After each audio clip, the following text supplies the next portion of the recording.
Top quality और consistent performance के लिए सिर्फ सिल्वर पंप नाम याद रखना। કેયુર બારોટ વિરુદ્ધ પોલીસ ફરિયાદ દાખલ થઈ, જ્યાં કેયુર બારોટની અમદાવાદથી જૂનાગઢ બદલી કરાઈ હતી।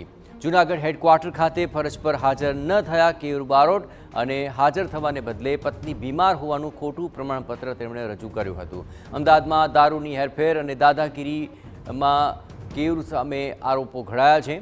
કેયુર બારોટ સામે ઉચ્ચ અધિકારી સમક્ષ રજૂઆત કરવામાં આવી હતી અને કેયુર બારોટ હાલ પોલીસ પકડથી દૂર છે। વધુ વિગતે વાત કરવા જોડાઈ રહ્યા છે TV9 સંવાદદાતા વિજયસિંહ। વિજયસિંહ, આ સમગ્ર મામલે હાલ શું વિગતો મળી રહી છે?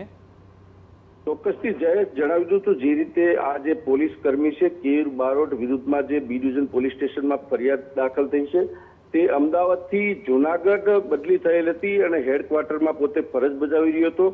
અમદાવાદમાં પણ અનેક તેમની ઉપર આક્ષેપ જે રીતે દારૂની હેરાફેરીની અને જે કેયુર બારોટ ઉપર ઉચ્ચ અધિકારીઓ સમક્ષ ફરિયાદ પણ થઈ હતી અને હેડક્વાર્ટરમાં ફરજ બજાવતા કેયુર બારોટે તેમના જે શીખની રજા ઉપર જવા માટે પોતાની પત્નીનું બીમાર હોવાનું ખોટું પ્રમાણપત્ર રજૂ કરવામાં આવ્યું। સમગ્ર બાબતે ડીવાયએસપીએ તપાસ કરતા જે મામલો સામે આવ્યો છે ને બી ડિવિઝનમાં પોલીસ ફરિયાદ દાખલ થઈ છે। હાલ જે કેયુર બારોટ જે પોલીસ કર્મી છે તે હાલ ફરાર છે। એ દિશામાં વધુ જૂનાગઢ બી ડિવિઝન પોલીસ તપાસ પણ કરી રહી છે। જી જયેશ। બિલકુલ, આભાર વિજયસિંહ। તો આ સમગ્ર મામલાને લઈને જોવાનું રહેશે કે હવે તપાસ બાદ શું મામલો સામે બહાર આવે છે, જોકે અત્યારે કેયુર બારોટ પોલીસ પકડથી દૂર છે।